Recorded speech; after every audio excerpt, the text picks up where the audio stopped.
Here's how my Italian dad and my American mom met on a plane and fell in love.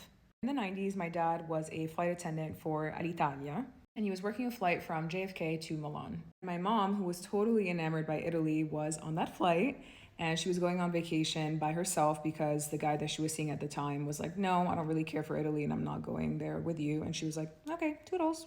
It was wintertime and the weather conditions were really crazy, so the plane was unfortunately delayed by like hours.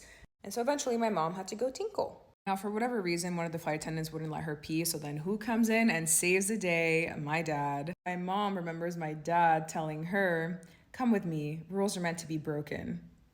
Probably with this arrogant attitude, like, get over yourself. But apparently, my dad actually remembers my mom asking for a coffee, and he had told her, if you want a coffee, you're gonna have to ask for it in Italian. So she tries to say it in Italian, butchers it, and then of course he's like, well, looks like you're gonna need some lessons, exchange numbers, kiki kiki kiki. Then the story goes, my mom lands in Milan. She didn't like Milan, so she goes to Rome, spends time with my dad. They both realize that they wanna be, with each other, so they stop seeing the people that they were seeing before. I ended up living in Italy for a little bit and doing back and forth with New York as well. I ended up having me and my sister. We grew up in Italy for a couple of years. And I know people are gonna ask, but no, unfortunately, the love was just for a small chapter of their lives. But that is a-okay, and that is still one of my favorite stories to tell.